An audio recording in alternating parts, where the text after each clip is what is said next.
The cafe was packed with people in expensive suits, all too busy to look up from their phones. When the man in the faded gray coat walked in, looking tired and windswept, every single person averted their gaze.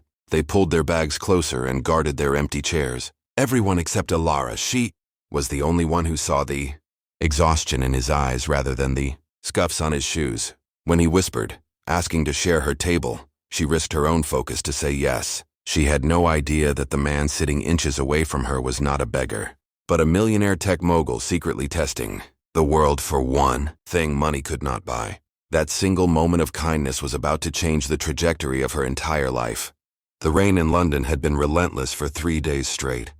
A cold gray drizzle that seemed to seep right through the glass windows of the Coffee Bean Café. Inside, the air was thick with the smell of roasted beans and damp wool. For Elara, the noise of the espresso machines and the low hum of chatter usually provided a comforting backdrop. But today, every sound felt like a hammer against her temples.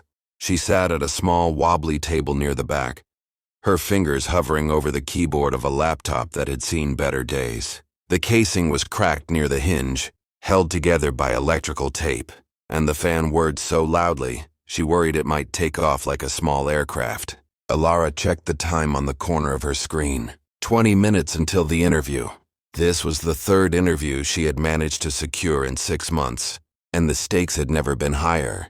Her bank account balance was currently sitting in the single digits, and her landlord had slid a polite but firm note under her door that morning regarding the overdue rent. She took a sip of her lukewarm water. She had not ordered a coffee because she simply could not afford the £4 it cost. She was relying on the cafe's free Wi-Fi and the goodwill of the staff to let her stay there. The cafe was particularly crowded this afternoon. Business people from the nearby financial district had taken up the comfortable booths, spreading out their documents and sleek tablets. Students occupied the communal tables, headphones on, isolated in their own worlds. It was a sea of people focused entirely on their own survival and success.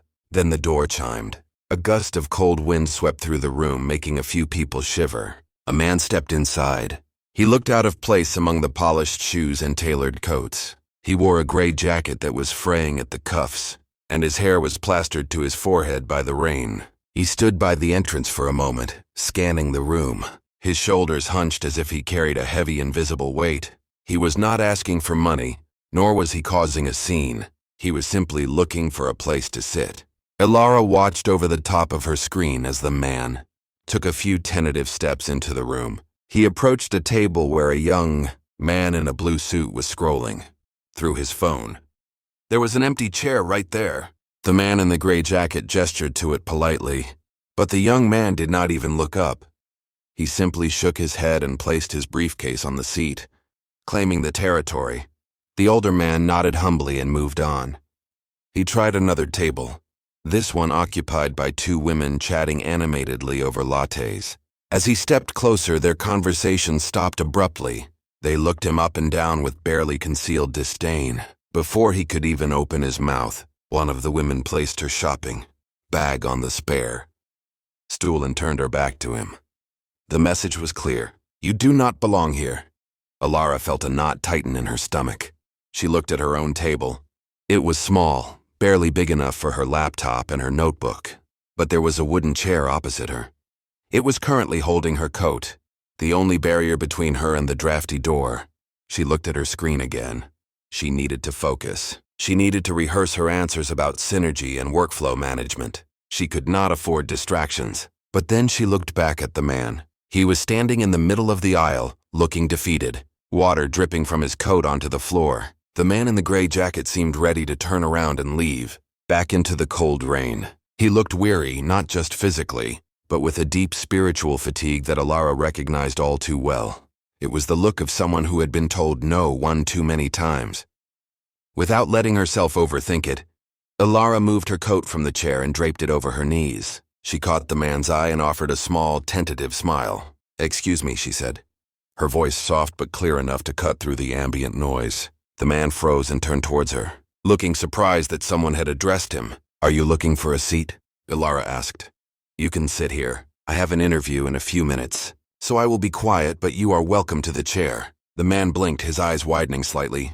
They were a startling shade of blue, sharp and intelligent, contrasting with his disheveled appearance. He approached slowly. Are you sure? He asked, his voice raspy. I do not want to disturb you. It is fine, really, Elara insisted, moving her water glass to make a few inches of space on the table.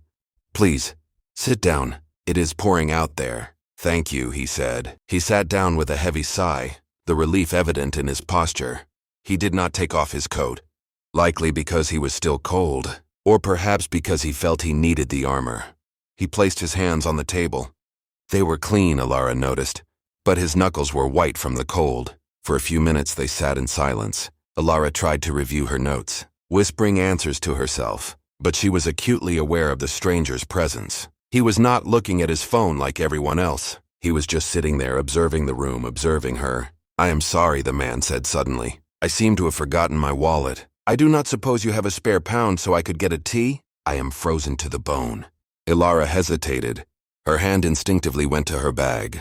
A pound was a lot to her right now. A pound was the difference between walking home and taking the bus. But she looked at his shivering hands. She remembered the feeling of being cold and ignored. She opened her purse and took out a 5-pound note, her last bit of cash. I will get you a tea, she said, standing up. And a biscuit. You look like you need it. No, that is too much, he protested, half rising from his chair. Please sit, Elara said firmly. I insist. She walked to the counter, ignoring the raised eyebrow of the barista who had watched the man come in. She ordered a hot tea and a chocolate biscuit, paying with the crumpled note. When she returned and placed the steaming cup in front of him, the man looked at it as if it were gold. You are very kind, he said softly. Most people would not have even looked at me. We have all been there, Elara said, sitting back down and checking her laptop battery. It was draining faster than usual. Sometimes you just need a place to rest. Just then, a shadow fell over their table. Elara looked up to see the cafe manager, a tall man with a permanent scowl, standing there with his arms crossed. He was looking directly at the man in the gray jacket. Sir, the manager said, his voice loud and aggressive, this is a cafe for paying customers. If you are just going to loiter, I have to ask you to leave. We have paying guests waiting for tables. He has a drink, Elara interjected quickly, pointing to the tea, and he is sitting with me. The manager looked at the tea, then at Elara's battered laptop and sneered. He is bothering the clientele, miss. Look at him. He is bringing down the atmosphere. I want him out now. Elara felt her face flush with heat. The injustice of it made her hands shake. She stood up, matching the manager's height as best she could. He is not bothering anyone, she stated, her voice trembling but loud enough that heads turned nearby. He is my guest. I bought that tea. He has every right to finish it. If you kick him out, you have to kick me out too. And I will make sure everyone on social media knows exactly how you treat people here. The manager glared at her, weighing the potential bad publicity against his desire to curate his cafe's image. He huffed, rolled his eyes, and stepped back. Fine. But 10 minutes. Then I want this table cleared. He stormed off. Elara sat back down, her heart pounding against her ribs. She took a deep breath, trying to steady herself. I'm so sorry, the man said. I caused you trouble. Do not worry about it, Elara said. Though she was terrified the manager would ban her. Just drink your tea. The adrenaline from the confrontation had barely subsided when Elara's laptop let out a sharp beep. The interview notification popped up on her screen. She fumbled for her wired earphones, plugging them in with shaking hands. I have to take this, she whispered to the man. Please, just stay quiet. He nodded solemnly, taking a slow sip of his tea. He turned his body slightly away to give her privacy, but Elara could feel his presence as a grounding force. She clicked Join Meeting. The screen flickered and a woman in a sharp blazer appeared. She was sitting in a bright modern office looking impatient. Elara Vance? The interviewer asked, looking at a paper on her desk rather than the camera. Yes, hello? Thank you for meeting with me, Elara said, putting on her best professional smile. Let us make this quick, the woman said. We have a lot of candidates. Tell me why you think you are qualified for the junior analyst role at Viridian Tech. Elara began her rehearsed speech. She spoke about her degree, her previous experience in administration, and her passion for data. But as she spoke, the cafe Wi-Fi began to lag. Her video froze. The interviewer's face distorted into pixels. "Miss Vance, you are breaking up," the interviewer said, her voice robotic. Elara panicked. "I am sorry. Can you hear me now? Is this better?" She adjusted the laptop, moving it slightly. The connection stabilized for a moment. "This is not very professional," the woman sighed. "We need people who are prepared. If you cannot even manage a stable internet connection, how can you manage our accounts?" "I apologize," Elara stammered. "I'm currently in a public space because—" The screen went black. Not the internet. The battery, the tape holding the charger, in place had slipped during the commotion with the manager, and the laptop had died. "No, no, no!" Elara cried out, frantically wiggling the cable and pressing the power button. Nothing happened. The screen remained a dark, reflective void. She had lost the connection. She had lost the interview. She stared at the blank screen for a long, agonizing moment. The silence at the table was heavy. Then the tears came. She tried to stop them, biting her lip, but the stress of the rent, the hunger, the cold, and now this failure was too much. She put her head in her hands and let out a sob she could not suppress. She felt a hand on her shoulder. It was warm and firm. "It is okay," the man said gently. "It is not okay," Elara choked out, wiping her eyes furiously. "That was my last chance. I have nothing left. I am going to be evicted. I just wanted a job. I just wanted to work." The man watched her with an intensity she had not noticed before. His demeanor shifted. The slouch disappeared from his spine. He sat up straight, and suddenly, the gray coat did not look like the clothes of a beggar. It looked like a disguise that was being discarded. "What is your name?" he asked. His voice was no longer raspy. It was deep, authoritative, and calm. Elara looked up, confused by the shift in his tone. "Elara." "Why?" "Elara," the man said, reaching into the inner pocket of his coat. He pulled out a sleek, black leather wallet, the wallet he claimed to have forgotten. He placed it on the table. Then he pulled out a smartphone that looked more expensive than everything Elara owned combined. "Because, Elara, I think you might have been applying for the wrong job." Elara stared at the wallet and the phone, her mind struggling to catch up with reality. You have your wallet?" "I do," the man said. He opened the wallet and pulled out a business card. It was thick, matte black with silver embossing. He slid it across the table to her. Elara picked it up. The name read, Liam Sterling, CEO and founder, Sterling Dynamics. Her breath caught in her throat. Sterling Dynamics was one of the largest technology conglomerates in the country. It was a rival to the company she had just tried to interview with, but infinitely larger, more prestigious, and impossible to get into. "I do not understand," she whispered. "You are Liam Sterling? Why are you dressed like this? Why are you here?" Liam took a sip of the tea she had bought him. His eyes were kind but serious. "I am a single father, Elara. My daughter, Sophie, is 7 years old. Since my wife passed away, I have struggled to find people I can trust. Everyone who comes into my life sees the money first. They see the CEO, the status, the bank balance. They treat me with respect because they want something." He gestured around the cafe. "I come here once a month dressed like this. I sit in places where people usually ignore me. I ask for small favors. I see who treats me like a human being when they think I have nothing to offer them. Today, 23 people ignored me. 3 people were rude to me. 1 person bought me tea and risked getting thrown out to defend my dignity." Elara sat in stunned silence. The manager, noticing the black card and the expensive phone on the table, began to hover nearby, looking confused and nervous. Liam turned his head and looked at the manager. The manager froze.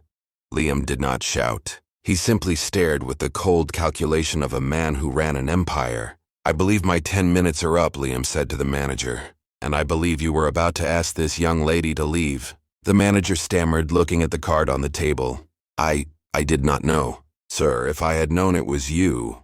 "That is exactly the point," Liam said, his voice cutting like a knife. "You did not know. And because you did not know, you showed your true character." Liam turned back to Elara, dismissing the manager entirely. The manager retreated, pale-faced, to the back of the counter. "Elara," Liam continued, "I am not looking for a junior analyst. I have hundreds of those. I am looking for an executive assistant to manage my private affairs and, more importantly, to help me coordinate the charitable foundation I am building for my daughter. I need someone with grit, someone who can handle pressure, but mostly I need someone with a good heart, someone who protects the vulnerable, He pointed to her dead laptop.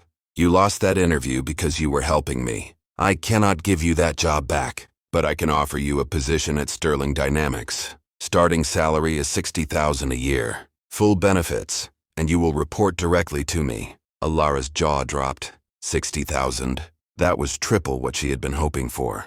You are serious? She asked, her voice barely audible. Liam smiled, a genuine, warm smile that transformed his face. I never joke about business and I never joke about tea. You bought me tea when you had nothing. That tells me everything I need to know about your integrity. So, Elara Vance, will you sit at my table? For real this time. 6 months later. The rain was falling again in London. But this time, Elara watched it from the 35th floor of the Sterling Dynamics building. The view was breathtaking. A panorama of the city lights shimmering through the drizzle. The office was quiet, the plush carpet absorbing. The sound of her footsteps as she walked over to the large oak desk in the center of the room. She placed a stack of documents down for Liam to sign. He was on the phone, wrapping up a call with investors in Tokyo. He looked different now, clean-shaven, wearing a tailored navy suit that fit perfectly. But when he looked up and saw her, the kindness in his blue eyes was exactly the same as it had been in the cafe. All set for the board meeting? He asked, hanging up the phone. All set, Elara replied confidently. And I have arranged the car to pick up Sophie from school. She has that art project due tomorrow, so I made sure to order the specific paint she wanted. Liam laughed. You are a lifesaver, Elara. I would have forgotten the paints.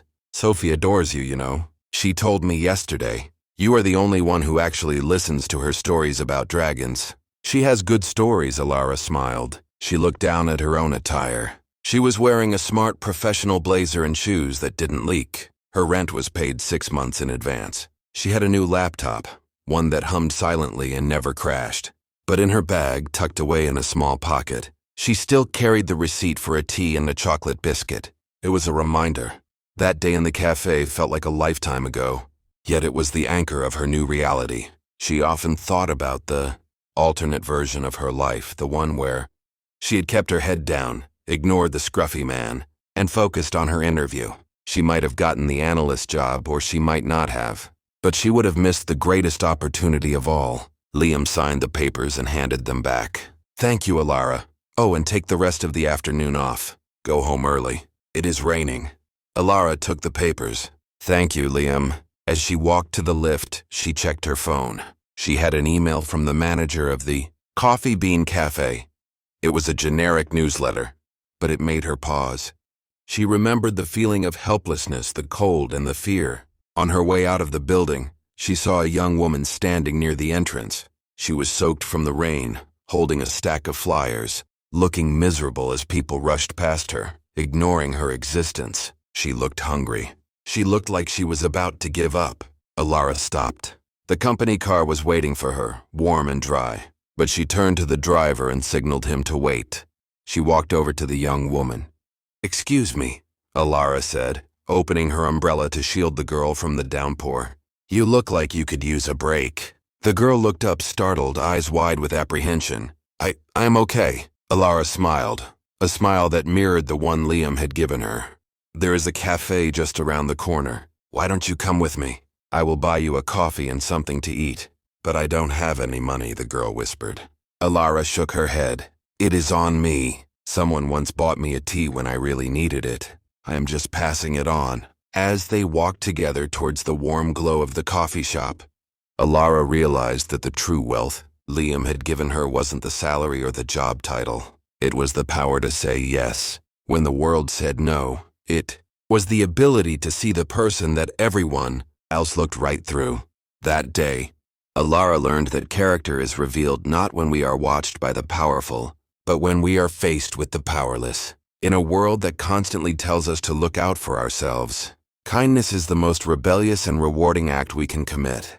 You never know who is sitting across from you, and you never know which small act of compassion will open the door to your destiny. Sometimes the biggest blessings come disguised in the heaviest raincoats.